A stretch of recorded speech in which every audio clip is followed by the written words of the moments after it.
Thank you.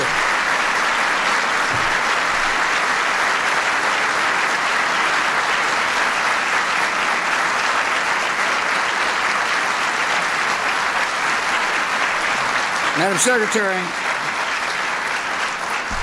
it's your building. You can give my speech if you want to.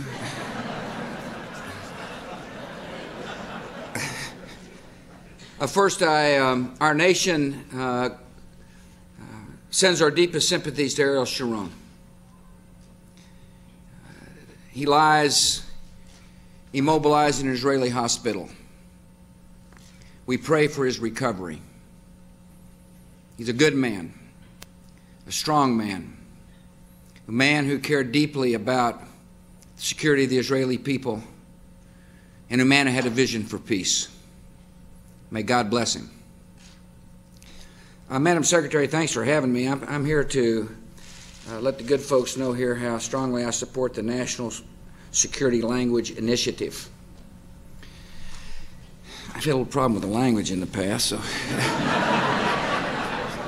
if you got room in the initiative for me, let me know. Condi said, come on by, we've got a bunch of university presidents here. And I said, great, just so long as we don't have to compare transcripts. She's the PhD, I'm the president.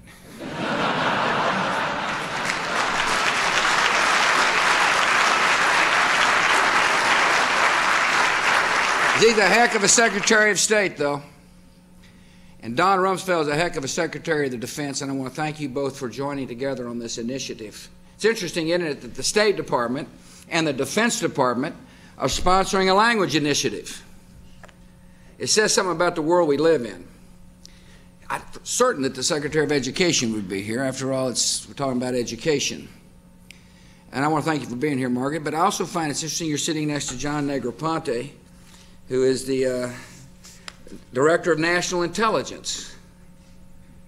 In other words, this initiative is a broad-gauged initiative that deals with the defense of the country, the diplomacy of the country, the intelligence to defend our country, and the education of our people. And it's an important initiative, and I'm going to tell you why in a second. But thank you for joining together to make this happen. I want to thank Deputy Secretary of State Bob Zoellick. I want to thank the chairman of the Senate Foreign Relations Committee, Senator Lugar from Indiana. Senator Pat Roberts from Kansas is with us. I think you'll find this interesting. He has promoted the advanced study of foreign languages through the Pat Roberts Intelligence Scholars Program. Thanks for doing that. And I want to thank Congressman Rush Holt for being here as well. Thank you for coming, Rush. Thanks for taking time. I appreciate all the ambassadors who are here. I'm scanning the room. I see a few familiar faces. And thanks for serving. What the heck are you doing here? Like you're supposed to be. The deal's overseas. And we're living in extraordinary times. I wish I could report to you the war on terror was over. It's not. There is still an enemy that lurks that wants to hurt us. I hate to report that to the American people, but my duty is to lay it out as plainly as I possibly can. And that's the truth. And so the fundamental question is, how do we win? What do we do? Well, in the short term, our strategy is to find them and bring them to justice before they hurt us. In other words, we got to stay on the offense. We've got to be unyielding and never give them a breath of fresh air, never give them a hope that they can succeed. It's the only way to deal. We must defeat them in foreign battlefields so they don't strike us here at home. And that's one of the reasons why the Secretary of Defense is here. He wants his young soldiers who are on the front lines of finding these killers to be able to speak their language and be able to listen to the people in the communities in which they live. It makes sense, doesn't it, to have a language proficient military? They have people that can go into the far reaches of this world and be able to communicate in the villages and towns and rural areas and urban centers to protect the American people. We need intelligence officers who, when somebody says something in Arabic or Farsi or Urdu, knows what they're talking about. That's what we need.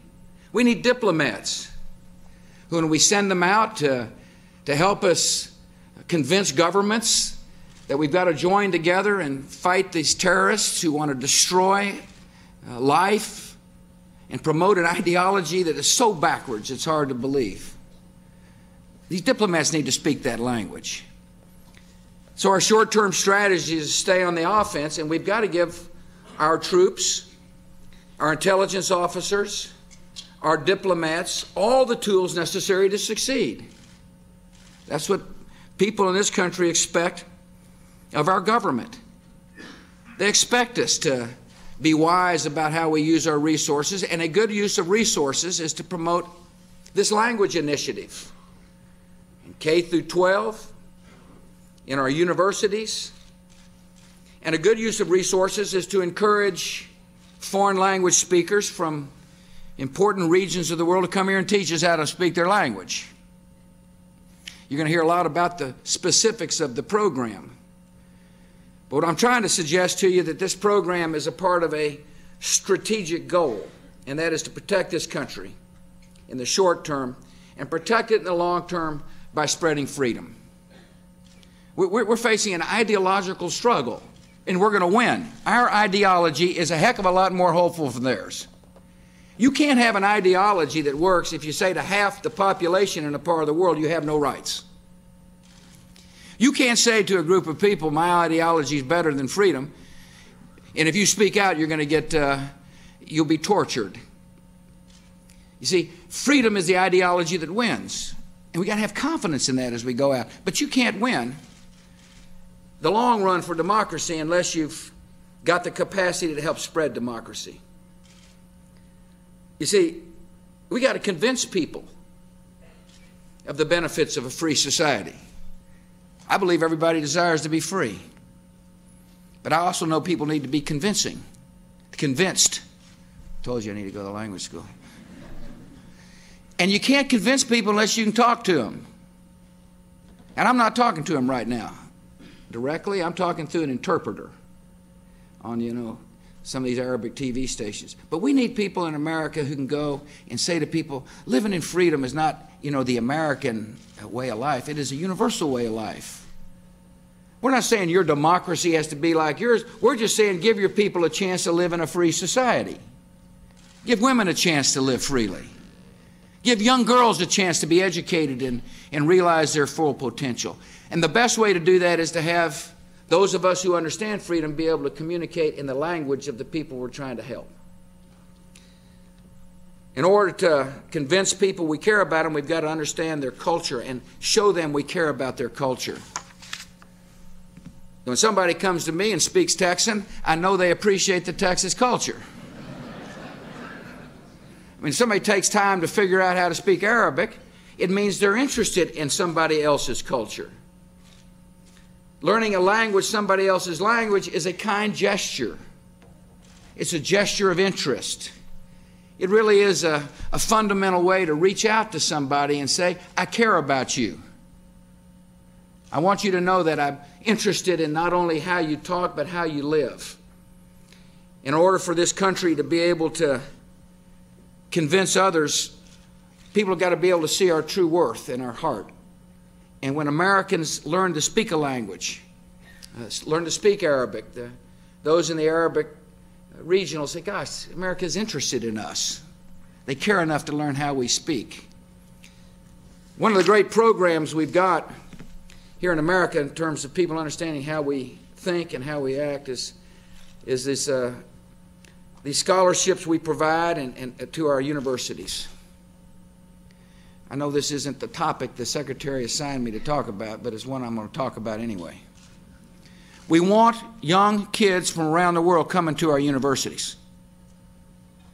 It's in our national interest that we solve visa issues and make sure that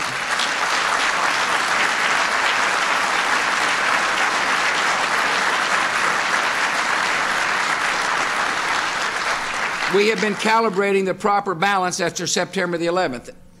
And I fully understand some of your frustrations, particularly when you say the balance wasn't actually calibrated well. But we're going to get it right. Because the more youngsters who come to America to get educated, the more likely it is people in the world will understand the true nature of America. You can't figure out America when you're looking on some of these TV stations. You just can't, particularly given the message that they spread. Arabic TV does not do our country justice. They put out sometimes put out propaganda that just isn't right. It isn't fair, and it doesn't give people the impression of what we're about. You bring somebody here to college, it doesn't matter what's on TV. They see firsthand the compassion of the United States of America. They get to see firsthand that we don't discriminate based upon religion. They get to see firsthand the multicultural society in which we live, all united under the fabric of freedom. That's what they get to see. And so I'm working with Condi, and she's working with others to work with you to make sure these youngsters are able to come to our universities. I tell you what's really neat is to sit down with leaders from around the world, welcome in the Oval Office or go to their office and say, you know, Mr. President, I went to Texas A&M, or I went to Stanford, like President Toledo of Peru. I mean, it makes it so much easier to conduct foreign policy and diplomacy when you got that common ground of being able to talk about a university experience here in the United States. It makes it so much easier to be able to advance the interests of this country when you're dealing with a leader who doesn't have a preconceived notion about what America's all about because he spent time studying here in the United States. We're going to teach our kids how to speak important languages. We'll welcome teachers here to help teach our kids how to speak languages. But we're also going to advance America's interest around the world and defeat this notion about our kind of bullying concept of freedom by letting people see what we're about. Let them see firsthand the decency of this country. And so, Madam Secretary, in front of these presidents, you and I vow that we'll find that proper balance between security and letting people come to our universities for the good of this country. There is no doubt in my mind we will win the war on terror. There's no doubt in my mind that Afghanistan will remain a democracy and serve as an incredible example. For those of you in education, you might remember this was the country that refused to educate young girls. And now young girls in most of Afghanistan are going to school. Iraq, we'll succeed in Iraq. It's tough. And the reason it's tough is because a handful of killers wants to stop the advance of freedom for a reason. Democracy in the heart of the Middle East is a major defeat to their ideology and their ambitions. And it's hard work. What you're seeing on your TV screen is hard work. But we've done, as Condi said, hard work before. We have defeated fascism in the past. We defeated communism in the past. And we will defeat this ideology of hatred. But it's going to take all the tools at our disposal. One of the stories I like to share with people is this. One of my best buddies in international politics is Prime Minister Koizumi of Japan. An interesting person. Elvis was his favorite singer, for example.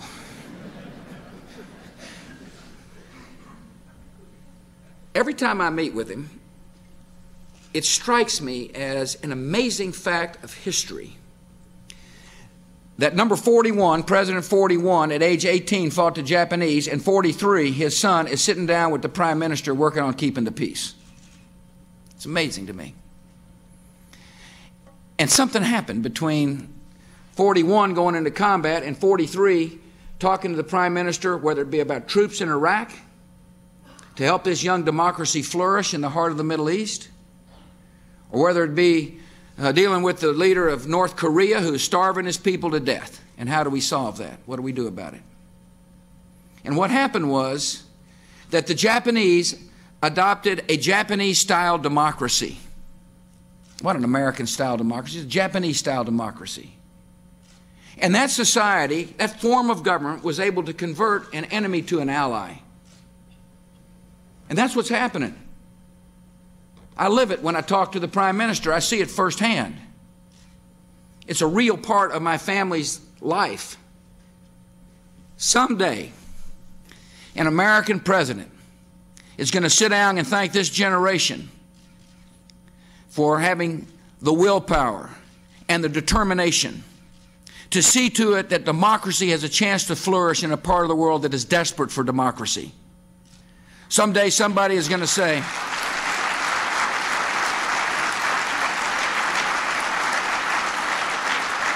someday to say we're able to more likely keep the peace because this generation of Americans had confidence in our capacity to work with others to spread freedom. And that's what we're facing today. And the stakes are high. It's an exciting time to be here in Washington, D.C. It's a fantastic opportunity to serve our country. And I want to thank those of you who are serving it in government, and I want to thank those of you who serve it through higher education. There's no greater gift to give a child than the chance to succeed and realize his or her dreams, and you're doing that. Appreciate you giving me a chance to come by and tell you what's on my mind. May God bless our country.